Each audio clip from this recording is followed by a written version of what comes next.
18 anyos pa lamang noon si Ezekiel nang napadpad siya sa Maynila. Dahil sa kagustuhan na makatakas sa mapanakit na amain, sumakay siya ng barko na magdadala sa kanya sa banyagang lugar. Para mabuhay, iba't ibang trabahong pinasok niya. Hanggang sa inabot na siya ng 10 taon. Sa Maynila na rin siya nakapag-asawa. At kasalukuyan ngang 3 buwang buntis ang kanyang asawa na si Laida. Oh, bakit ngayon ka lang? Kanina pa kita hinihintay eh. Ang tagal kasing dumating nung magpapasahod sa amin. Kaya ngayon lang ako nakauwi. Jack na hindi ka pa kumakain. Teka lang ha, maghahain na ako. Nakapunta ka ba sa center kanina? Oo, inagahan ko nga ang punta para makaabot ako sa pinamimigay na libreng gamot. Sayang din kasi yun eh. Oo nga. Kumusta naman ang maghapon mo dito sa bahay? Maghapon lang ako nakahilata. Ewan ko ba? Tamad na tamad akong kumilos. Ganito ata kapag buntis. Pati nga yata ang pagsusuklay hindi mo na rin magawa. Kanina lang umaga nung umalis nga ako para pumunta ng center. Di bale, maganda ka pa rin naman eh. Nako, wag mo na akong bulahin. May salamin naman tayo dito sa bahay kaya alam ko ang itsura ko. Sabi mo nga ganyan na nagbubuntis. Kasama na yata maraming pagbabago sa katawan. Sabi nga ng mga buntis na kasabayan ko kanina. Oo nga pala. Pumunta dito yung landlady natin. Pinapasabi niya sa'yo na magtataas siya ng renta sa susunod na buwan. Ha? Bakit ngayon pa siya magtataas? Kung kailan kailangan natin mag-ipon? Ang laki pa ng itinaas. Halos dumoble na ang upa natin. Bakit naman sumabay pa? Kung kailan naman wala kaming OT sa trabaho? Sabi ko nga, bakit bigla naman kakong tumaas nang wala man lang abiso sa atin? Mukha talagang pera tong landlady natin eh. Tapos, hindi pa siya mapakiusapan kapag late ang bayad natin. Ang dami pang sasabihin niyan. Ang layo nga ng ugali niya sa nanay niya. Kung bakit kasi sa kanya pa ipinamana ng ina tong mga paupahan? Wala tayong magagawa kundi sumunod. Kung aalis naman tayo, ang hirap makahanap ng mauupahan ngayon. Tsaka, ilang taon na tayo dito eh. Mas panatag akong pumapasok sa trabaho dahil alam kong may mga kapitbahay tayong nagmamalasakit sa'yo. Inaalala ko rin kasi na baka hindi na natin kayanin yung upa. Tapos manganganak pa ako. Hindi na rin naman ako makapagtrabaho. Huwag kang mag-alala.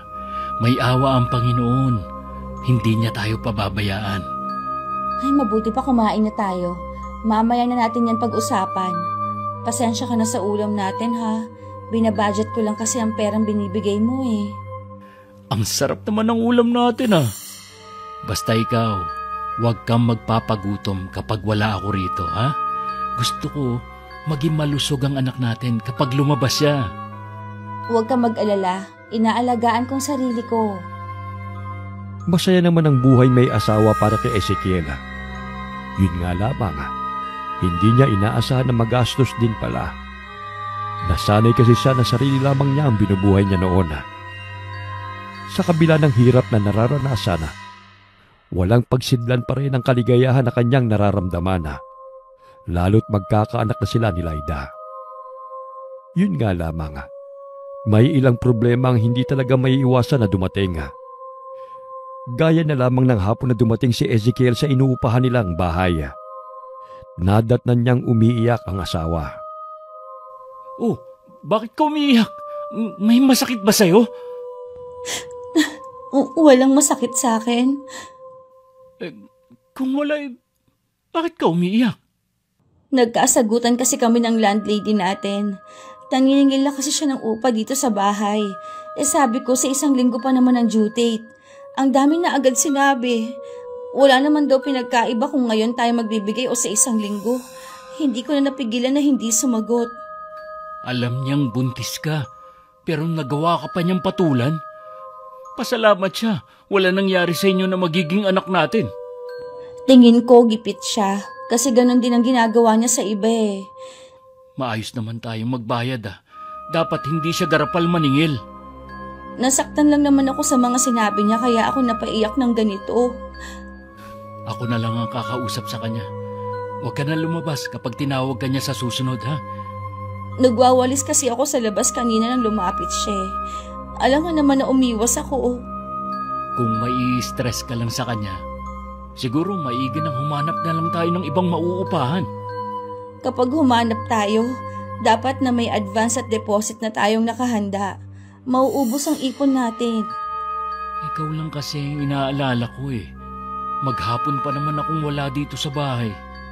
Susundin ko na lang ang sinabi mo. Hindi na lang ako lalabas ng bahay kahit mamaos na sa kakatawag ang landlady natin. Magkukunwari na lang akong tulog. Mukhang ayos ka na. Nakakapagbiro ka na eh. Kasama sa pagbubuntis ang pagiging iyakin. Tapos tatawa na ulit. May dala pala akong banana Q. Kumain ka muna. Para mas lalong gumaan ang pakiramdam mo. Lalabas lang ako sandali ha. O saan ka pupunta? Kakausapin ko lang yung landlady natin. Sasabihan ko lang na ako na lang ang kausapin niya sa susunod. Maayos namang hinarap si Ezekiel ang landlady nila. Nakiusap na rin siya na kung maaari sa 1 linggo na lamang sila magbabayad sa upa. Umuulang naman ang ginang sa kanya. Mayroon pa kasing inaalala si Ezekiel tungkol sa kanyang trabaho. Nung unay ayaw sana niyang ipaalam sa asawa. Pero minabuti na rin niyang ipaalam para kung sakaling magkatotoo ang kanyang kutob, hindi na mabigla ang asawa. Sigurado na raw bang magtatanggalan? Usap-usapan na yun nung nakaraang pang linggo. Malay mo naman hindi ka matanggal. Kailangan syempre ng helper sa construction. Marami na kasi kaming mga helper. Ayon sa naririnig ko, magtitira na lang daw ng 2 hanggang 3. Kaya may agam-agam talaga ako na isa ako sa matatanggal. Lalo't hindi naman kami sanggang dikit ng kontraktor. Kung sakali man na matanggal ka, tsak na makakakuha ka kagad ng trabaho. Sa sipag mo ba namang yan? Pagdating sa trabaho, hindi lang dapat masipag ka. Kailangan mo rin ng backer. Kahit sa construction ka lang mag-a-apply. Ganun ba? Ano ngayon ang plano mo? Kakausapin ko yung kapitbahay natin. Meron daw kasi siyang alam na pwedeng applyan. Yun nga lang, mas mababa ang sahod kumpara dito sa trabaho ko. Ayos na yon, kesa naman sa mabakante ka. Kapag nakakita ka ng ibang trabaho, di saka ka lumipat. May naiisip pa akong ibang paraan. Ano naman yon? Naisip ko na umuwi na lang tayo sa probinsya namin. Di ba nga, kaya ka umalis doon dahil tinakasan mo ang amain mo, tapos babalik ka doon. 10 taon na rin naman na nakakalipas. Naisip ko na baka wala na doon ang amain ko. Meron ka pa bang kamag-anak na nakatira doon? Meron pa naman. Ang matandang pinsan ng tatay ko. Siya ang laging nagtatanggol sa akin noon. Dapat nga kasama niya akong umalis noon. Kaya lang, hindi ako pinayagan ng inay. 1 buwan na siyang wala noon nang mamatay naman ang inay. Na naging dahilan para maging malupit sa akin ang amain ko. Kung nandun siguro siya, baka hindi ako napadpad dito sa Maynila. Buhay pa kaya ang tiyuhin mong yun? Nararamdaman ko na buhay pa siya hanggang ngayon. Kung doon tayo magsisimula, natitiyak kong mas magiging maayos ang buhay natin doon. Dahil nga probinsya, mas mura mga bilihin kumpara dito. Ikaw ang bahala kung saan mo gustong tumira tayo. Kung sakaling kasama ako sa matatanggal, umuwi na nga lang tayo sa amin. Marami pa naman sigurong nakakakilala sa akin doon. Medyo matagal na rin naman ang 10 taon, pero malay mo nga, meron pang nakakakilala sa'yo. Sana hindi ka napipilitan lang na sumama sa akin doon. Kung ayaw mo naman, pwede naman na dito na lang tayo tumira. Kahit saan pa tayo tumira, basta kasama kita. Pangako ko naman sa inyo na magiging anak natin, na magiging mabuti akong padre de pamilya. Hindi ko kayo pababayaan. Lalo ako magsisikap para sa inyo. Napalis naman ang agam-agam sa dibdib ni Ezekiel. nang mabalitaan na hindi na magtatanggal sa kanilang trabaho. Dahil gusto niyang magpasalamat, dumaan muna siya sa simbahan. Hindi niya akalain na makikita ang dating kababaryo at dating kaklase. Sinabi ng lalaki na matagal na raw patay ang kanyang amain at matagal na rin siyang hinahanap ng kanyang tiyuhin. Labis ang saya ni Ezekiel sa nalaman na buhay pa ang kanyang tiyuhin. Mukhang masaya ka yata ngayon. Kasi kanina sa trabaho, sinabi sa amin na wala nang tatanggalin. Yun nga lang, wala nang overtime. Magandang balita yan. Mahirap din kasi maghanap ng trabaho ngayon eh. Meron pa akong sasabihin sa'yo. Kanina, nagkita kami ng kababaryo at naging kaklase ko nung high school. Dito na rin pala sila nakatira ng pamilya niya. Talaga? Kita mo nga yan? Dito pa talaga kayo nagkita sa Maynila ha? Ano naman ang napag-usapan ninyo? Saglit lang kami nag-usap eh. Nabanggit niya na matagal na palang patay ang amain ko. Hinahanap din daw ako ng tiyuhin ko. Oh, ano ang desisyon mo? Alam ko, nasasabi ka na rin makauwi sa inyo. At makita ang tiyuhin mo. Sa totoo lang, bigla akong nasabik na makauwi sa amin. Kaya lang iniisip ko ang trabaho ko. At syempre, ikaw na rin. Sabi ko naman sa'yo, kahit saan sasama ako sa'yo. Pwede naman natin gamitin ang naipon nating pera para makapagsimula sa probinsya ninyo. Kahit na gusto ko na makauwi sa amin, kailangan ko pa rin isipin maigi ang magiging desisyon ko. Ayoko kasi na sa huli, pagsisihan natin pareho. Oras kasi na umuwi tayo sa amin, wala na tayong babalikan pa dito sa Maynila. Alam ko naman yun. Kahit ano pang desisyon mo, susuportahan kita. May sasabihin nga pala ako sa'yo. Baka makatulong para mapabilis ang pagdedesisyon mo. Ano yun? Tungkol na naman ba sa landlady natin? Oo, marami na sa mga tenant niya ang umaalis. Nakausap ko yung kapitbahay natin. Balak na palang ibenta ito eh, dahil gipit nga ang may-ari. Kapag nagkaganon, tataas na naman ang upa natin. Grabe naman pala. Parang dito na lang sa upa mapupunta ang sahod ko eh. Tsaka wala na siyang ginawa kundi katukin ako dito sa loob. Hindi mo lang iniisip ang kalagayan ko. Nagkausap na naman kayo eh. Hindi pa rin makaintindi. Huwag kang mag-alala. Kakausapin ko ulit siya. Gusto ko sanang tumambay sa kapatid ko habang nasa trabaho ka. Kaya lang ang dami din nila sa bahay. Baka hindi rin ako makapagpahinga. Pasensya ka na kung hindi ka komportable sa buhay natin. Ito lang kasi ang kaya kong ibigay sa'yo eh. Ano ka ba? Sanay naman ako sa ganitong buhay. Medyo hirap lang akong kumilos dahil nga buntis ako. Mag-iipon lang ako ng pamasahe natin. Tapos, uuwi na tayo sa amin. Ang bilis mo naman magdesisyon? Pwede pa naman magbago ang desisyon ko. Hindi naman tayo agad makakauwi. Habang nasa trabaho, nag-iisip din si Ezekiel kung tama ba ang desisyon niya na umuwi na sa kanilang probinsya. Naroon kasi ang pananabik sa kanya na magbalik sa bayan na kanyang kinalakihan.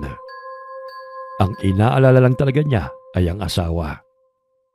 Hindi kasi alam ni Lyda na liblib ang baryo nila. Baka mabigla siya kapag nakarating sa lugar nila.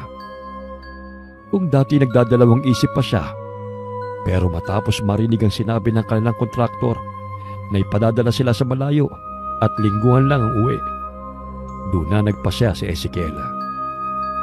Hindi nga kayo tatanggalin, pero ang layo naman ng pagdadalhan sa inyo. Kaya nga eh, sa 1 linggo uuwi na tayo sa amin. Ay salamat naman at makakaalis na tayo sa lugar na to. Mas mukhang excited ka pa sa akin na makauwi ah. Ayoko na kasing makita ang landlady natin. Habang tumatagal kasi, makita ko lang siya kahit sa malayo, naiirita na ako. Hindi kaya siya ang pinaglilihian mo? Hindi ah. Maawa ka naman sa anak natin kung magiging kamukha niya. Para naman pinaglihisama ng loob ang landlady natin eh. Grabe ka naman kung makapintas. Totoo naman kasi eh. Mabuti pa, wag na nga natin siya pag-usapan. Napipikon ka na eh. Hindi ako napipikon, no? Yung nguso mo pwede nang sabitan ng kaldero. Tigilan mo na nga, sabi ako eh. O na, hindi na. Huwag ka na magalit dyan. Oo nga pala. Meron naman sigurong malapit na ospital sa inyo, no? Sa pagkakatanda ko, meron naman. Bakit mo na itanong? Siyempre, kapag nanganak ako, Meron naman siguro sa amin na kumadrona. matagal nang ipinagbawal ang panganganak sa bahay. Delikado kasi yun sa ina at sa sanggol. Ganun ba? Ako kasi sa bahay lang pinanganak ng nanay ko Dati talaga pwede yon. Ngayon kasi iba na. Kung sa ospital mo gusto manganak, ngayon pa lang paghandaan na natin. Sa pagkakaalam ko rin kasi, libre ang ospital sa amin.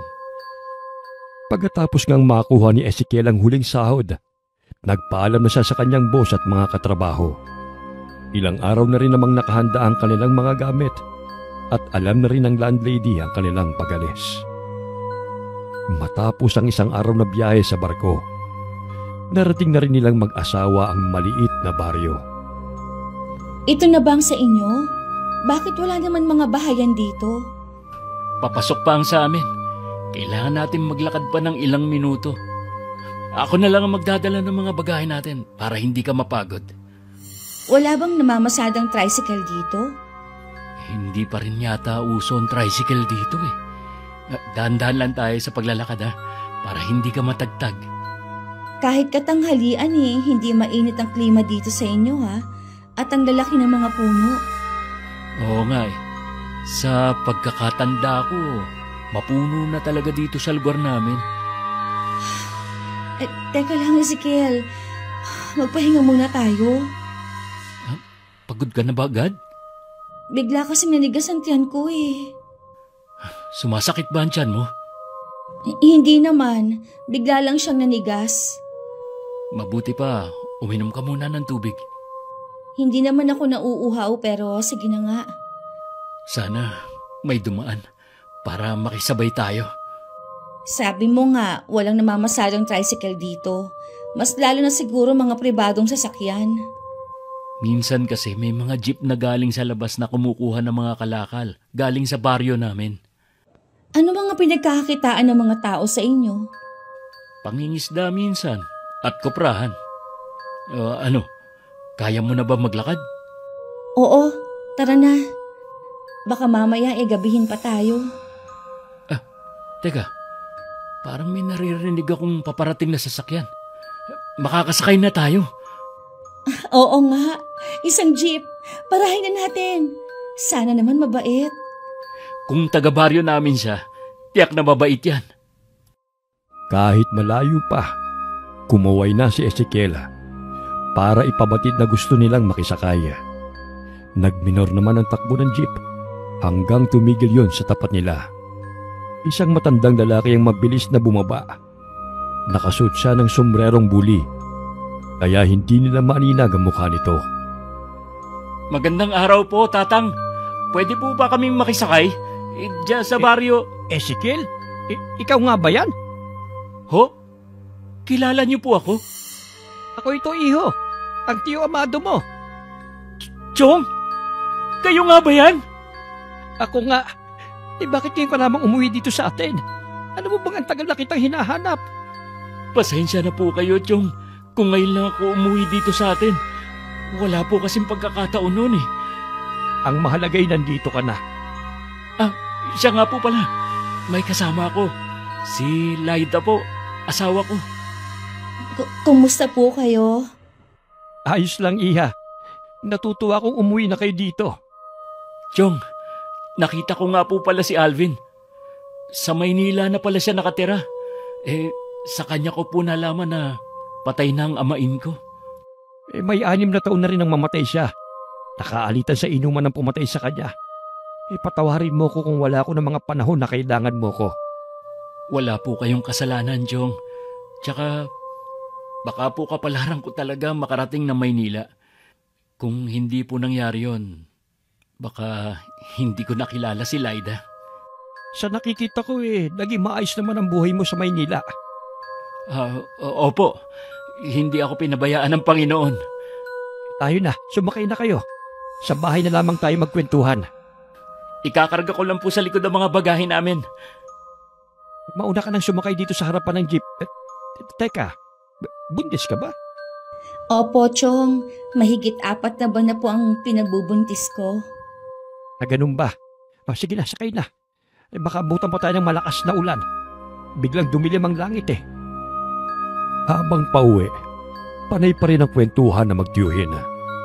Dahil malubak at mabato ang daan, hindi makapagmabilis ng takbo ang matandang lalaki.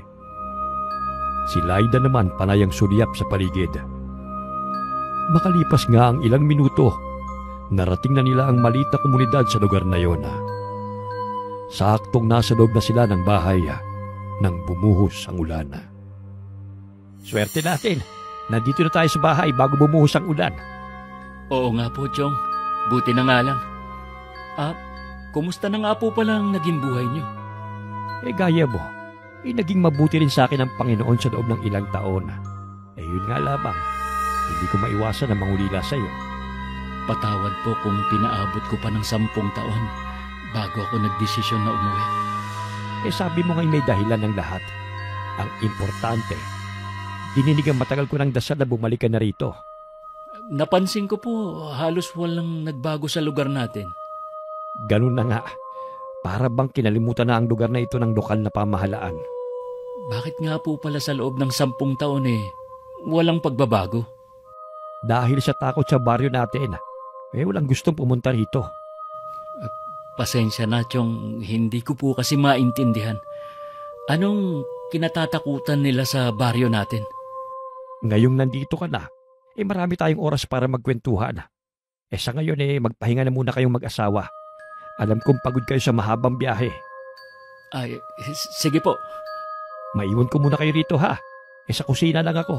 Maghahanda ako ng hapunan natin. Parang ang aga niyo naman po magluto ng para sa hapunan. 5:00 pa lang kasi naghahapunan ng mga taga rito. Po? Ang aga naman po yata. Sa Maynila po kasi ganyang oras merienda pa lang namin. Ganito talaga sa probinsya, iha. Bawal na rin kasing gumala sa labas kapag 6:00 na. O siya, dito muna kayo ha. Sige po, Chong. Grabe pala dito sa probinsya niyo, ano? Baka gutumin ka agad ako kapag ganun tayo kaagang kumain. Noon kasi wala pang kuryente dito. Puro gasera lang ang gamit namin. Kaya nasanay ang mga tao na maaga na lang magluto. Mahirap kasing kumilos kapag madilim. Mabuti may kuryente na dito ngayon. Oo nga Nung umalis kasi ako rito, wala pang kuryente. Wala man lang TV dito na pwedeng paglibangan. May radyo naman tayong debaterya. Doon ka na lang makinig para hindi ka mainip. Sana naman tumila na ang ulan. Gusto ko kasi maglibot-libot bukas. Sa tingin ko naman, hindi na rin magtatagal ang ulan. Dahil kanugnog lang ng sala ang kusina, naririnig ni Mang Amado ang pinag-uusapan ng mag-asawa. Unang kita pa lamang niya sa asawa ng pamangkin, may hinuha na niyang mabait ang babae. Nang makatapos magluto si Mang Amado, tinawag na niya ang dalawa para kumain. Nung gabi naman, dahil sa pagod sa biyahe, nakatulog ng mahimbing ang mag-asawa. Samantala si Mang Amado naman, pinapakiramdaman ang buong paligid. Magandang umaga po, Tio Amado. Pasensya na po kung tinanghali ako ng gising. Ayos lang, iho. Mabuti nga't hindi kayo nanibago. Si Laida nga pala. Tulog pa po. Tanghali na po talaga yun magising. Kahit nung nasa Maynila pa kami. Ganun po yata ang buntis Masaya ako na nandito kayo. Kaya lamang nag-aalala din ako para sa asawa mo. Ha? Bakit naman po? Malayo kasi tayo sa bayan. Ang meron lamang tayo dito si Mila na isang kumadrona. Kung hindi maselan si Laida, pwede naman siyang paanakin niya. Ang problema po kasi, Chong, ayaw ni Laida na sa bahay manganak. Mas gusto niyang sa ospital. Natatakot po kasi siya, lalo't unang magiging anak namin. Nauunawaan ko naman. Kaya lang halos 6 na oras din ang biyahe patungong ospital. Wala namang problema dahil meron tayong jeep. Yun nga lang baka abutin na siya sa daan. Matagal pa naman pong manganganak si Laida. Baka po magbago pa rin ang isip niya. Sinabi ko lang to sa iyo para mapaghandaan nyo ng mag-asawa. Sa totoo lang nasasabik na rin ako na makita ang apo ko sa iyo. Ganon din po ako. Alam mo ba, marami na nagbago sa lugar natin. Hindi ang lugar ang tinutukoy ko. Ingatan mo ang asawa mo. Huwag mo siyang aalisan ng tingin. Ibigay mo rin to sa kanya. Ano po ang nasa loob ng telang pula na yan? Asin ang nasa loob nito.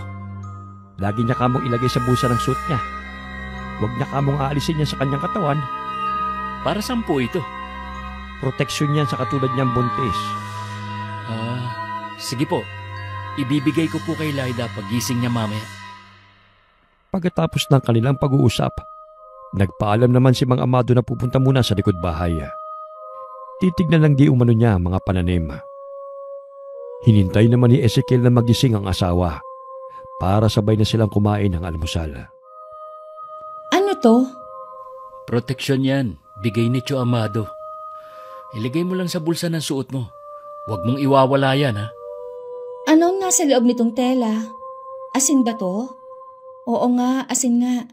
Para saan ba talaga to? Tiyak kasing naniniwala pa rin ang Tio Amado sa mga kasabihan nung araw tungkol sa mga buntis. Inaalala ka lang ng tiyuhin ko. Kaya mabuti, sumunod ka na lang. Para naman kasi ako nitong mga ngain ng manggang hilaw dahil may dalang asin. Huwag kang tumawa dyan. Ilagay mo na sa bulsa mo. Wala namang mawawala kung susunod tayo sa pamahiin nung araw. Oo na, ilalagay ko na sa bulsa ng suot ko. Siya nga pala, samahan mo ako maglibot ha?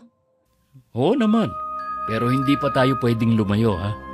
Matagal kasi akong nawala, kaya hindi ko na alam ang nagbago sa lugar na ito. Oo nga pala, nasaan si Tio Amado? Bakit tayo lang ang nag-aalmusal? Nasa likod lang nitong bahay, binibisita ang mga pananim niya. Kanina pa rin siya kumain. May itatanong nga pala ako sa'yo. Anong tatanong mo? Bakit mag-isa lang dito ang tiyuhin mo? Wala ba siyang asawa? May asawa si Tio Amado. Namatay nga lang sa panganganak, kasama ng anak nila. Mula noon, hindi na ulit siya nag-asawa. Nakakaawa nun pala nangyari sa tiyuhin mo? Nangyari yon bago pa ako ipanganak. Kay inay ko nga lang nalaman yun eh. Wala ka bang balak dalawin ang puntod ng nanay mo ngayon? Sa ibang araw na lang siguro. Kapag kasi umuulan, binabaha ang sementeryo dito sa amin. Baka bukas o di kaya sa Makalawa na lang ako dadalaw. Gusto ko rin sumama para magbigay respeto sa nanay mo. Nang araw na yun, naglakad-lakad ang mag-asawa. Palakaibigan naman ang mga taga-roon dahil binabati at nginingitian sila. Isa lamang ang napansin ni Laida. Kakaibahang tingin na ipinupukol nila sa kanyang maumbok na tiyan. Hindi tuloy niya maiwasan ang mailang. Pagka-uwi nilang mag-asawa, kinausap niya si Ezekiel tungkol sa napansin. Napansin mo bang tingin ng mga tao sa tiyan ko kanina? Oo, parang namamangha nga sila eh. Pero mapabait naman sila. At kita mo, binabati pa tayo. Tsaka, bakit parang mga walang bata sa labas na naglalaro? Hindi naman kasi ito katulad sa Maynila na ang aga-aga nasa kalsada na ang mga bata at naglalaro. Dito kasi sa probinsya, mas may disiplina sila. Kailangan munang tumulong sa gawaing bahay bago maglaro. Ganun pala dito. Ano nga palang masasabi mo sa lugar namin? Hindi ka ba naninibago? Sobrang tahimik dito. Hindi katulad sa atin. Naninibago man ako, pero sa umpisa lang naman siguro to. Ganitong buhay kasi ang namimiss ko. Kahit matagal akong tumira sa Maynila, ito pa rin ang hinahanap-hanap ko.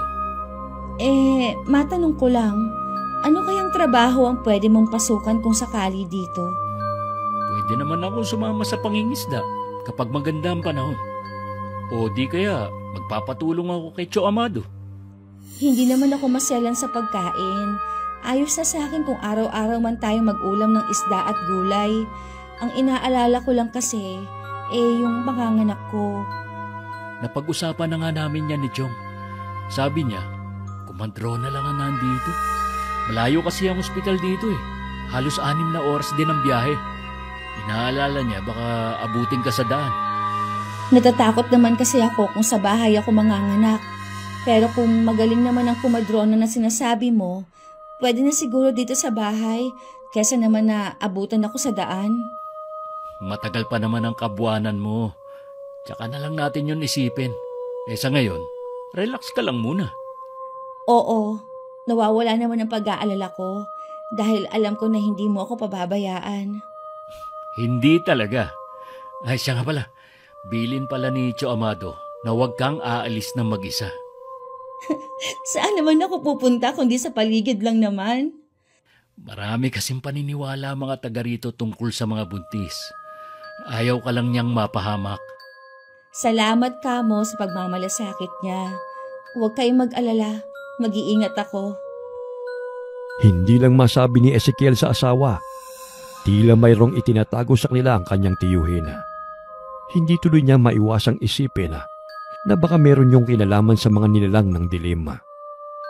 Nung bata pa kasi siya, marami siyang naririnig tungkol sa mga aswang na nambibiktima ng mga buntis at bata. Isang umaga, naabutan niya nagsisibak ng kahoy na panggatong ang kanyang tiyuhin.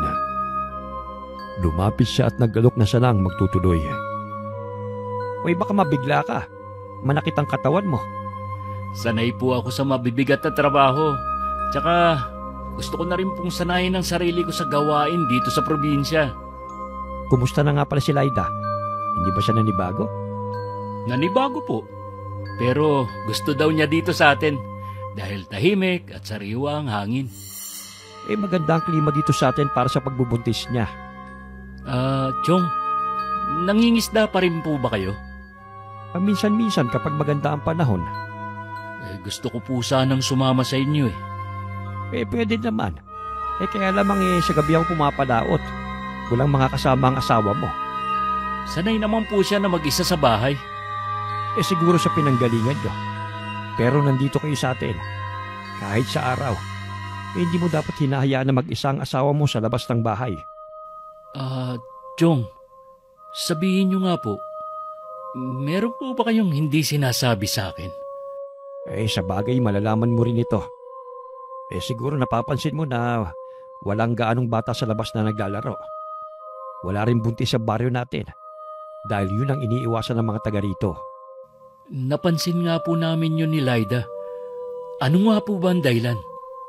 May gumagala kasing aswang dito sa baryo natin. May nabiktima na po ba dito sa atin?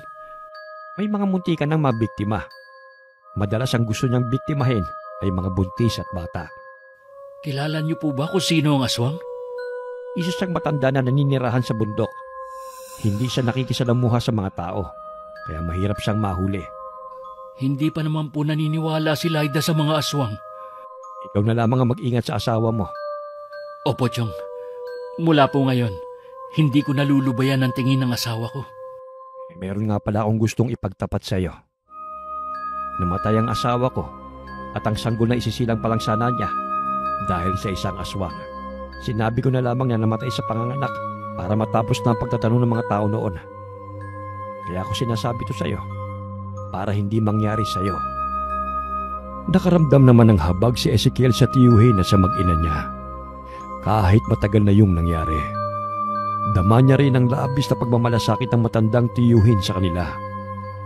Katunayan ng mga sumunod na araw, naglagay pa siya ng mga pangontra sa buong paligid ng bahay. Ano tong nakasabit sa likod ng pinto na animoy latigo? Yan? Tawag dyan, buntot pagi. Kakaiba naman ang pang-display dito sa bahay ng tiyuhin mo. Uso pala dito na dinidisplay ang mga bawang sa mga bintana. Sadya talagang nilagayan dyan para pangontra. Pangontra para saan?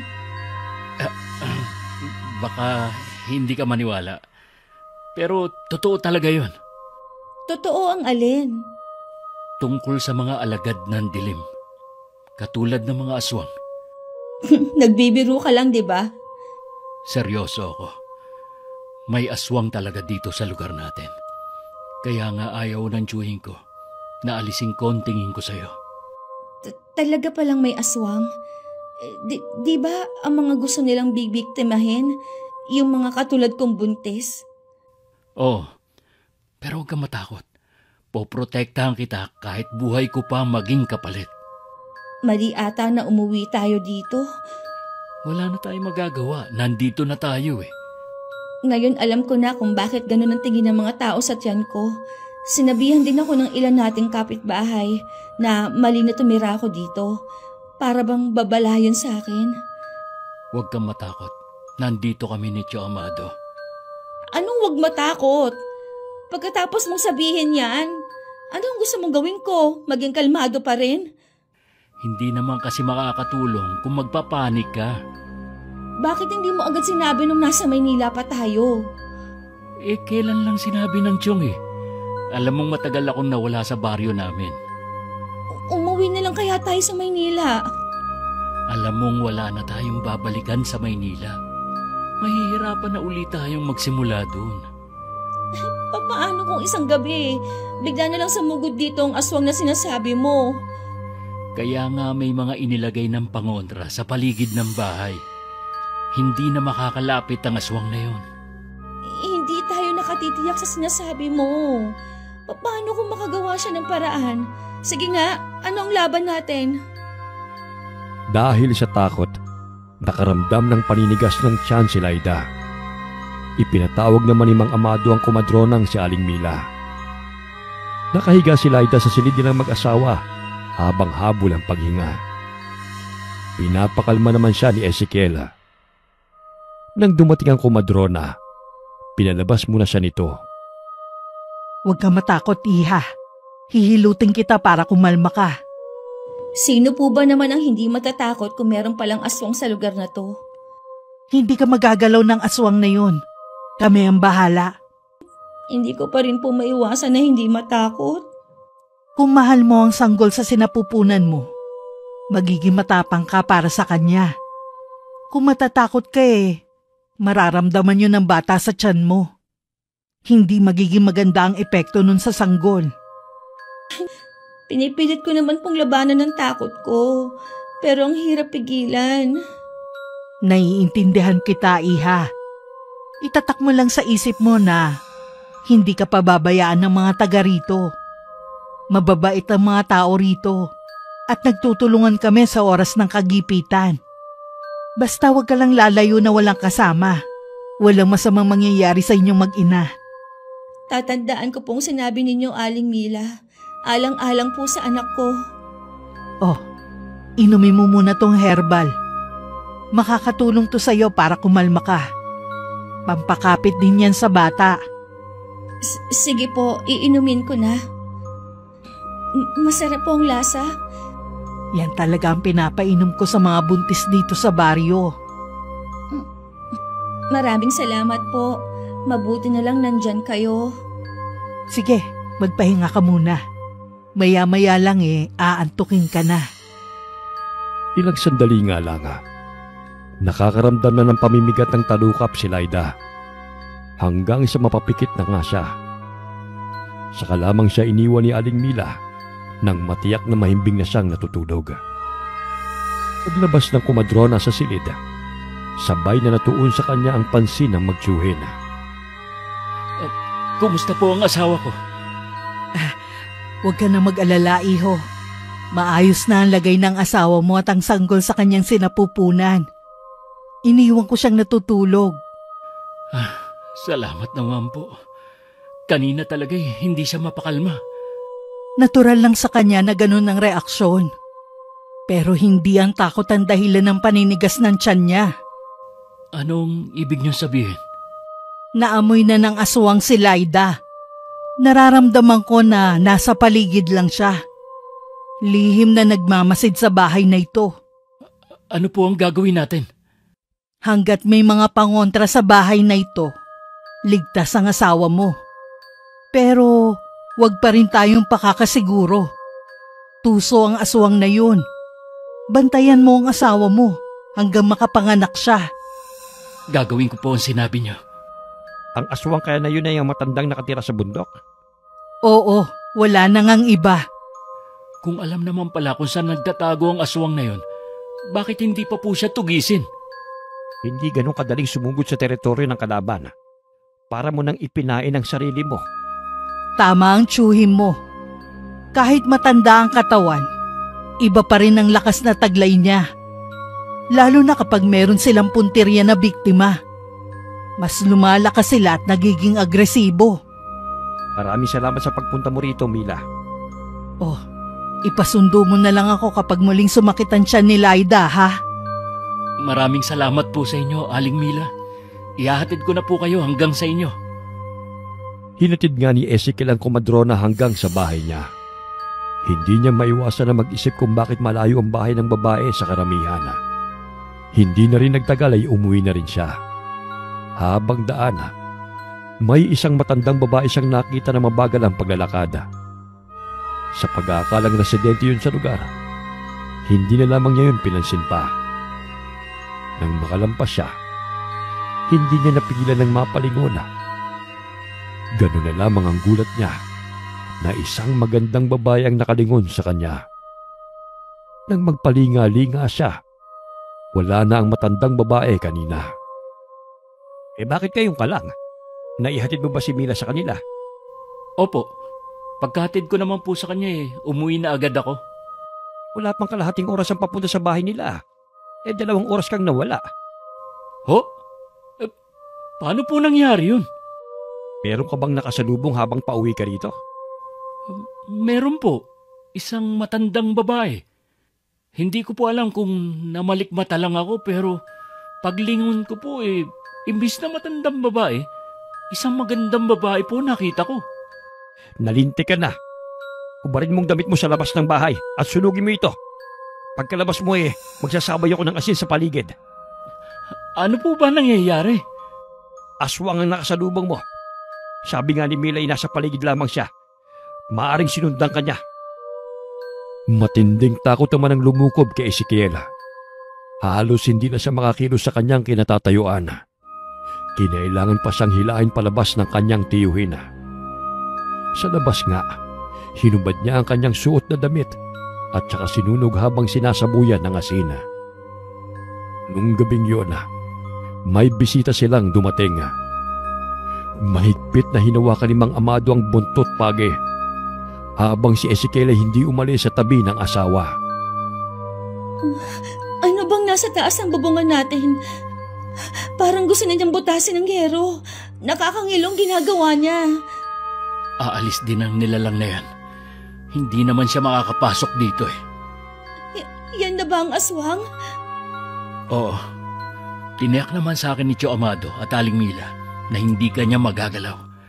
Hanggang pag-iingay lang ang magagawa niya. Ezekiel, ang tiyan ko, naninigas na naman. Teka, kukunin ko ang langis na binigay ni Aling Mila. Bili niya kapag nanigasan tiyan mo. Pahiran ko lang.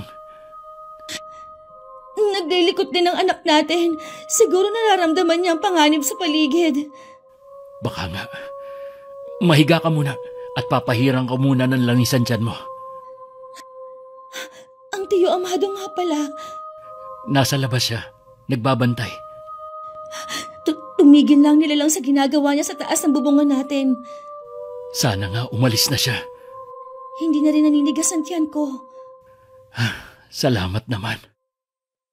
Magdamag na hindi natulog si Ezekiel sa pagbabantay sa asawa. Bawat kaluskos na naririnig, nagiging alerto siya at mahigpit na hinahawakan ng itak sa kanyang tabi. Ganun din si Mang Amado na nasa sala ng bahay.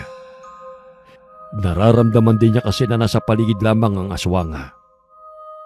Kinabukasan, nalabasan ni Ezekiel ang tiyuhin na may tinitignan na bakas sa labas ng bahay. Ano po ang mga bakas na yan sa lupa? Mga bakas ito ng aswang kagabi. Tinataka na niya ang bakuran natin. Kasi dito talaga siya makuha ang sanggol sa sinapupunan ng asawa mo. Tiyak na babalik po siya rito. Ang mabuti pa, bakuran natin ang mga buho ang paligid nitong bahay. Sige po, Chong. Tutulungan ko na kayo sa pagkuha ng buho. Walang kasama ang asawa mo rito. Ako na lamang ang kukuha. May araw naman po. Tiyak na hindi lalabas ng bahay si Laida. Para mapabilis na din po ang pagkuha natin ng mga buho.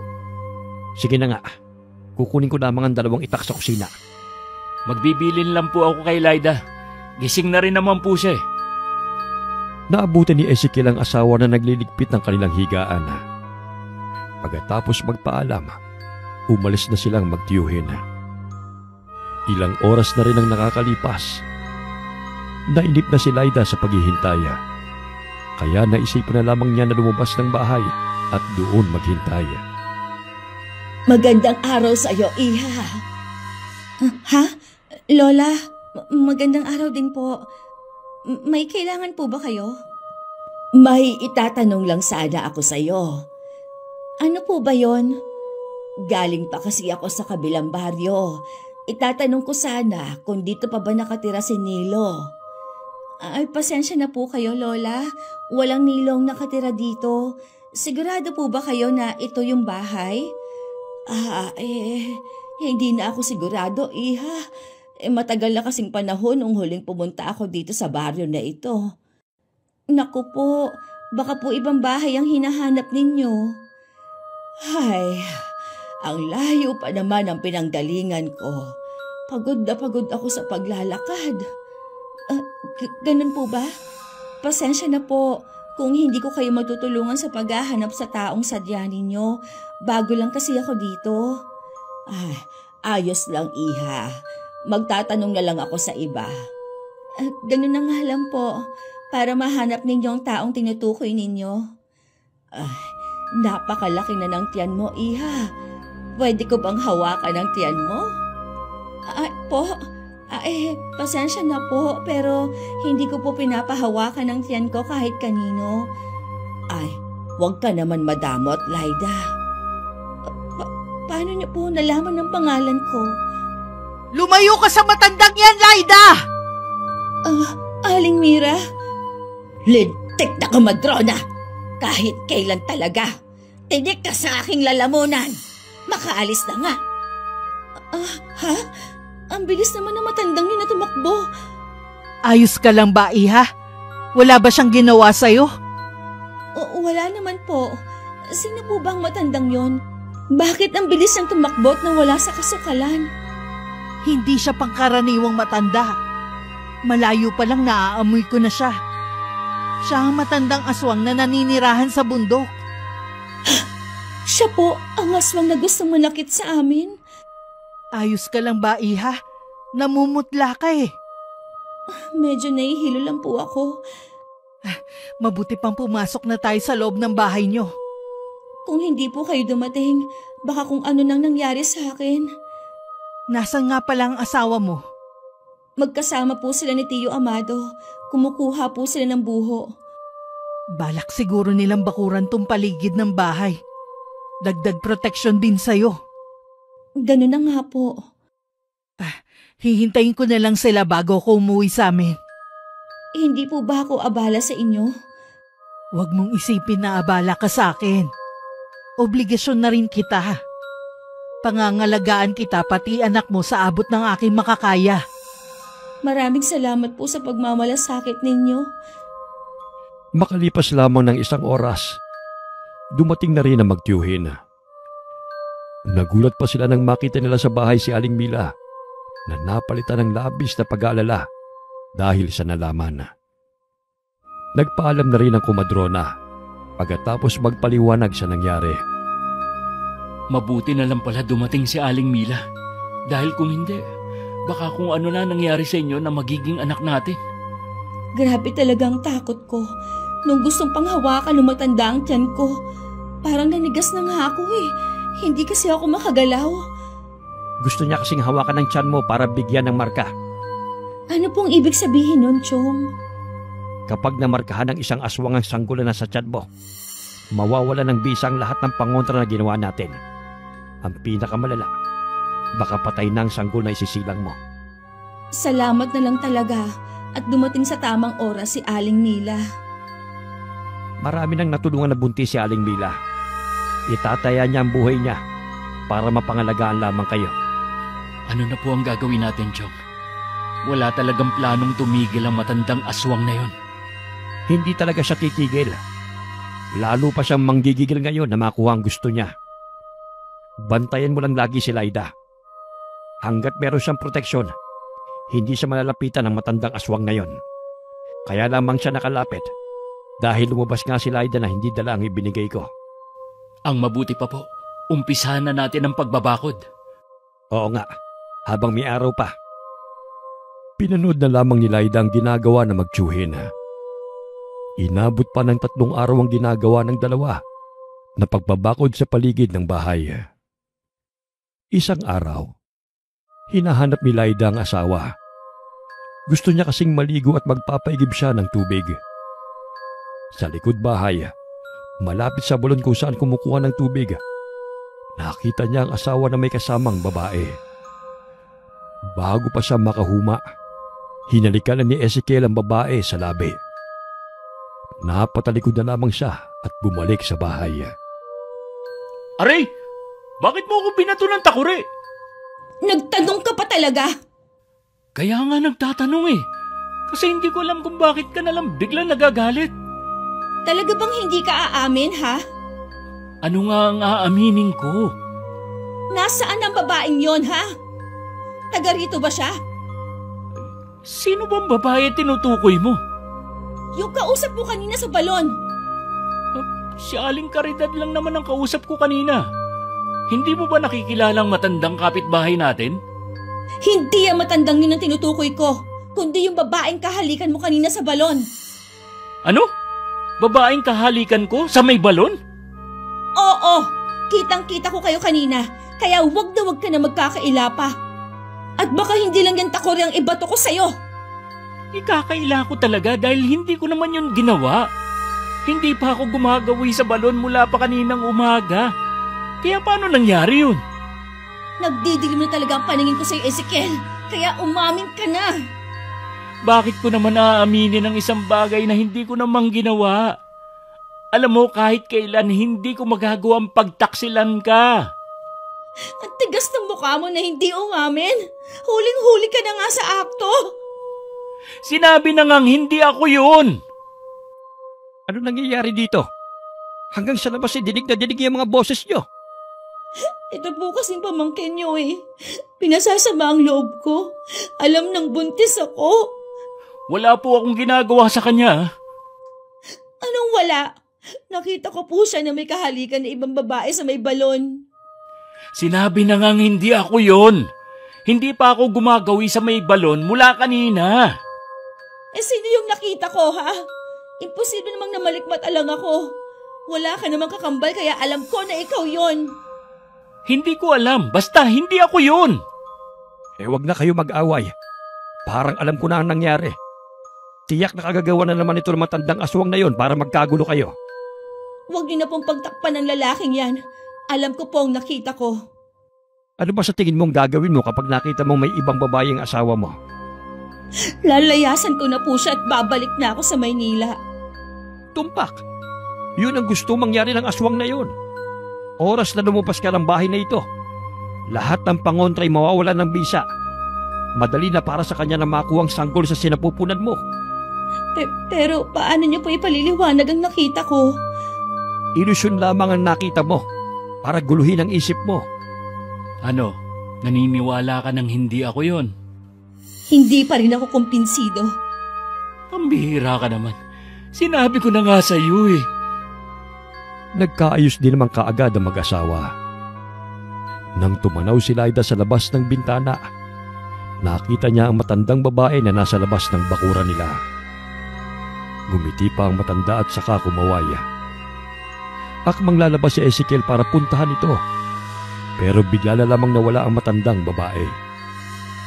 Madalas ko pa rin makita ang matandang aswang sa labas. Tila ba hinihintay lang niya akong magkamaling lumabas ng bakod. Kaya nga hindi ka pwedeng lumabas ng bahay na hindi ako kasama.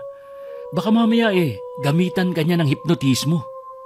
Habang nilalapit ang kabuwanan ko, lalo tuloy ako natatakot. Ipanatag mo lang ang loob mo. 3 kaming magtatanggol sa'yo laban sa matandang aswang na yon. Nagpapasalamat nga ako dahil nandyan kayo lagi para sa akin. Iniisip ko kung iiwasan na lang ba natin siya. Alam ko. may kahinaan din ang aswang na yon. Masyado lang talaga siyang tuso kaya hindi mapatay-patay. Sana makagawa ng paraan ng tiyuhin mo kung paano mawawala ng tuluyan ng aswang na yon. Ayoko na habang buhay may kinatatakutan tayo. Sa totoo lang, gusto ko nang tumira sa lugar na to. Dito ko lang kasi naranasan yung kapayapaan. Gumagawa na kami ng paraan. Naglagay na nga siya ng pinatulis na libon ng kawayan sa bubungan nitong bahay. Sana mahuli na ang aswang na yun sa patibong. Wala akong ibang panalangin kundi mawala na siya. Mas makapangyarihan pa rin ang Panginoong Diyos. Hindi niya tayo pababayaan. Malapit na ang kabuwanan ni Laida. Kaya malimit siyang bisitahin ni Aling Mila sa kanilang bahay. Kasabay nun ang bumabangon na pag-aalala sa kanya para sa kanyang anak. Malusog ang sanggol sa iyong sinapupunan, Iha. Wala kang dapat alalahanin. Maraming salamat po, Aling Mila, sa pag-aalaga ninyo sa akin mula nang dumating ako. Wala yun, Iha. Basta sundin mo lang ang mga bilin ko sa'yo, ha? Lagi ko naman pong sinusunod. Hindi nga lang po mawala sa akin ang pangamba. Nauunawaan naman kita. Pero pilitin mo pa rin ako malma. Kapag nakakaramdam ka ng paninikip ng dibdib, sumagap ka lang ng hangin. Opo, madalas ko nga po yan gawin. Mula pa lang ngayon, lagi kang magsusuot ng itim na bestida, ha? Itabi mo rin sa iyong pagtulog ang bawang na ginawang kwintas. Aalis na po ba kayo? Oo, Iha eh. Babalik na lang ako sa Makalawa rito. Ipapahatid ko na po kayo kay Ezekiel. Wag na, Iha. Mas kailangan kanyang bantayan. May araw pa naman eh. Kaya wag mo kong alalahanin. Sige po, mag-iingat po kayo. Habang tinatalunto ni Aling Mila ang daan pa uwi, biglang nag-iba ang simoy ng hangin. Naging masangsang yun at nagtayuan din ang mga balahibo niya sa katawan. Sa daraanan niya, biglang lumitaw ang matandang babae. Sabi na nga ba eh, kaakibat na talaga ng pagiging aswang ninyo, ang masangsang na amoy na humahalo sa hangin. Lagi ka nalang hadlang sa mga plano ko. Dapat sa'yo, mawala na! Ikaw ang dapat mawala! Isa kang salot na sumisira sa baryo namin! Bago pa man dumami ang mga tao sa baryo na ito, nauna na akong nanirahan dito, kaya wala kang karapatan na hilingin na mawala ako. Bumalik ka na lang sa bundok at mamuhay ka ng tahimik doon. Tahimik lang nga akong naninirahan doon, pero bigla akong binulabog ng babaeng yon. Alam mong mahirap tanggihan ang masarap na putahe na nasa harapan. Gusto lang ng mag-asawa na mamuhay ng tahimik sa baryo na to. Kaya kung ako sa'yo, tigilan mo na silang halimaw ka. Lahat ng humahadlang sa akin na makuha ko ang pagkain ko, kailangang mawala sa landas ko. Hindi kita papayagang saktan si Laida at ang magiging anak niya. Nakaramdam naman ng panganib si Aling Mila. Kahit may araw pa, batid niyang malakas pa rin ang matandang kaharap. Mahigpit niyang hinawakan ng punya na lagi niyang dala kahit saan siya magpunta. Nang araw na sinabi ni Aling Mila na babalik siya, hindi dumating ang komadrona na ipinagtaka ni Laida. Umuwi naman si Mang Amado na may dalang masamang balita. Galing ako sa bahay ni Mila ngayon. Nakasalubong ko kasi ang anak niyang binata. May sakit po ba si Aling Mila? Hindi po kasi siya pumunta ngayon. Hindi talaga siya makakarating ngayon. Nagpapagaling pa siya sa tinamo niyang mga sugat. Po? Ano pong nangyari kay Aling Mila? Noong nanggaling siya rito, inatake siya ng matandang aswang. Mabuti na lamang dumating ang anak niya bago pa mahuli ang lahat. Kumusta na po si Aling Mila ngayon? Maayos na ang lagay niya. Mabuti na lamang hindi malalim ang mga sugat at tinamo niya. Hayop talaga ang matandang aswang na yan. Lahat ng tingin niyang hadlang sa kanya, gusto niyang mawala sa landas niya. Baka po kayo nang isunod niya, Chong. Mag-iingat po kayo.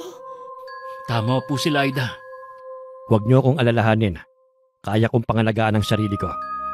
Kailangan lang natin magdoble ingat. Habang nalalapit ang kapanganakan ni Laida, asahan na natin na mas magiging agresibong matandang aswang na yon. Diyos ko, wala naman po sana masamang mangyari sa amin ng magiging anak ko.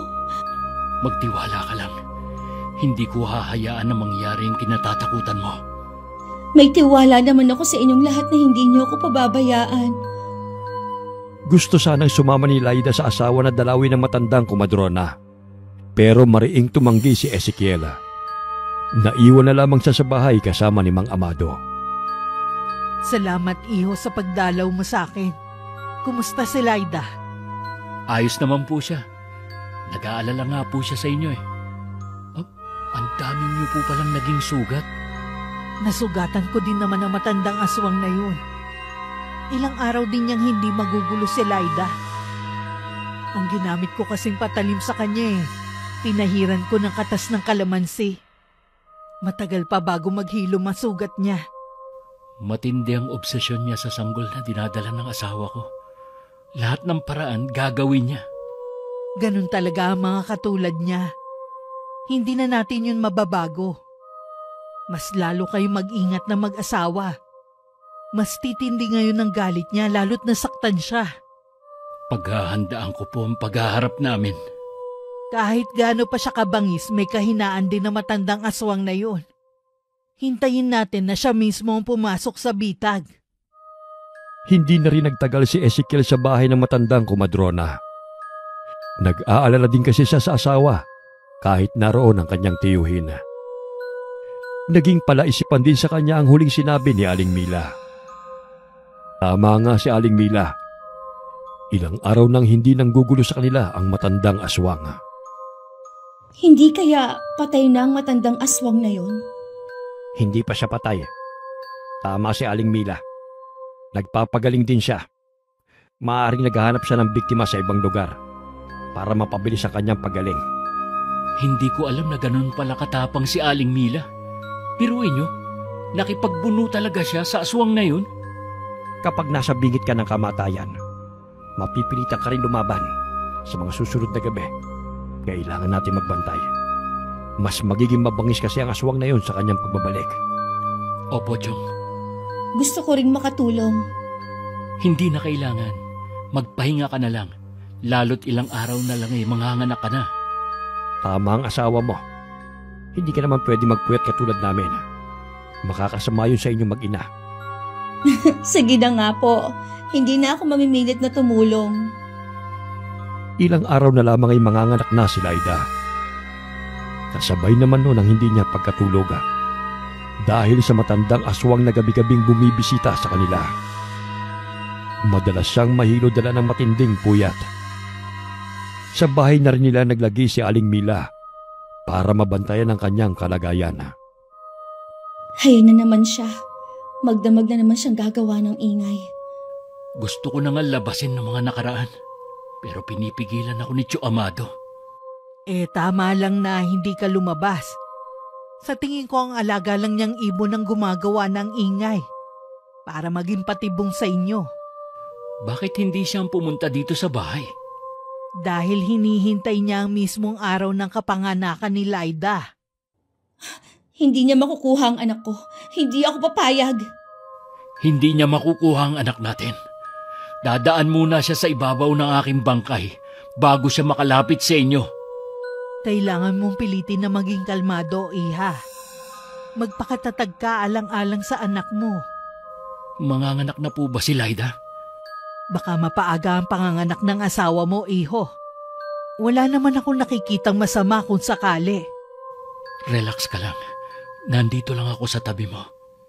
Oo, pinipilit ko naman eh. Ang mabuti pa ay magpainit ka na ng tubig. Ihahanda ko na rin ang mga kailangan. Sige po, lalabas po muna ako. Ikaw naman, iha. Anong masakit sa'yo? Napapadalas na po ang paghilab ng tiyan ko. Tsaka masakit na rin po ang balakang ko. Parang umiikot ang sakit. Manganganak ka na nga talaga. Kailangan lakasan mo ang loob mo. Lumabas muna ng silid si Ezekiel.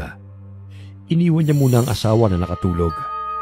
Kahit nakapikit, Bakas pa rin sa kanyang matinding sakit na pinagdadaanan. Naabutan pa niyang tiyuhin na lumabas ng bahay. Kinuha lamang niyang itak at saka sumunod na lumabas. Chong, bakit po kayo lumabas? Oh, may pana po pala kayo? Ginagamit ko ito tuwing pumapalaot ako noon. Gusto ko kasing mahuli ang ibon na yun . Sabi nga po ni Aling Mila, alaga nga daw yun ng matandang aswang. Ganun na nga. Ayun! Sa may bubungan pala siya. Humanda ka sa akin. Wala kang kawala sa aking palaso.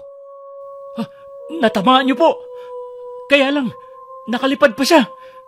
Hindi na rin naman yun makakalayo pa. Malubha ang tama niya. Ang galing niyo po talaga. Gaya ng pangako ko noon sa sarili ko, hindi na ako papayag na maulit ang nangyari sa mag-ina ko.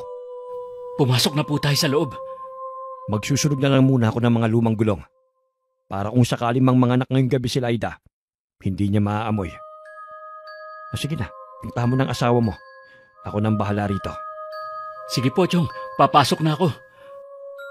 Pagkapasok ni Ezekiel sa bahay, narinig niya ang pag-ire ng asawa. Dali-dali siyang pumasok sa loob ng silid at tumabi kay Laida. Kumapit naman sa kanya ang asawa na tila humuhugot sa kanya ng lakas. Sige, konti na lang iha. Nakikita ko na ang ulo ng sanggol. Konting iri pa. Kaya mo yan. Konti na lang. Makikita na rin natin ang anak natin.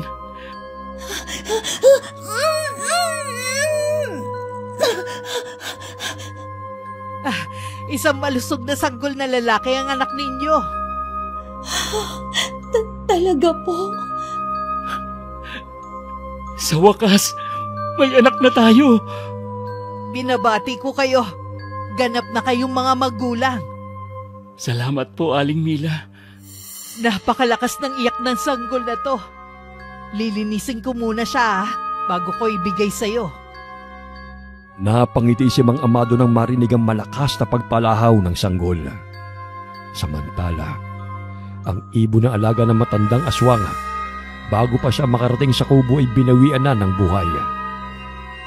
Binabati ko kayo ni Laida, iho. Ganito po pala ang pakiramdam kapag naging ama na. Hindi ko mailarawan ang saya ko. Ngayong ganap ka ng ama, kaakibat ito ang malaking responsibilidad. Pero alam ko magiging mabuti kayong magulang ni Laida.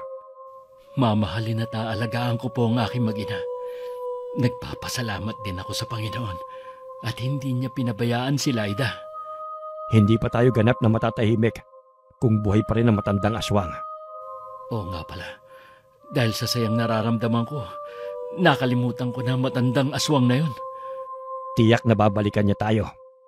Hindi na po ako natatakot sa kanya. Kailangan ko maging matapang para sa mag-ina ko.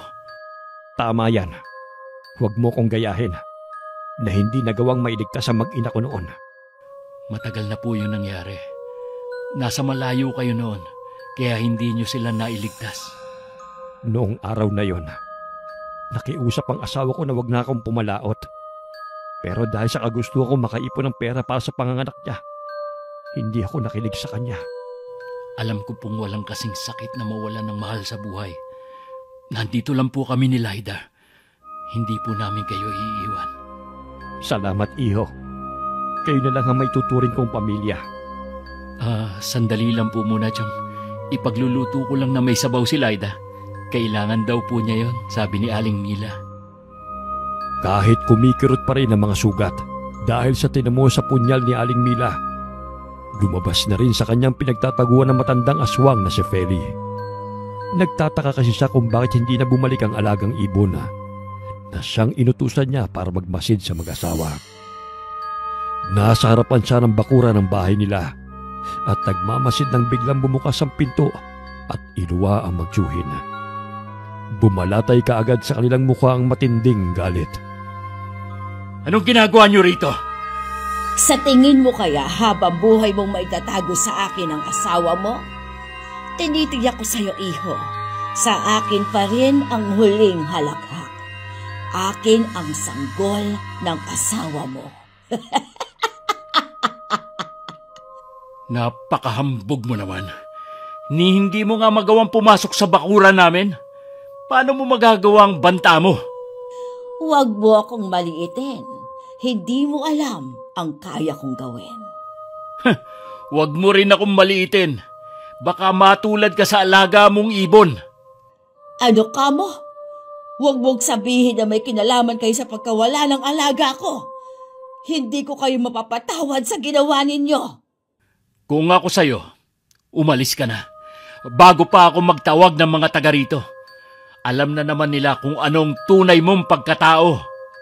Lahat kayong nakatira sa bahay na yan, isama mo na ang kumadronang yon, ay magbabayad ng mahal. Isinusumpa ko yan.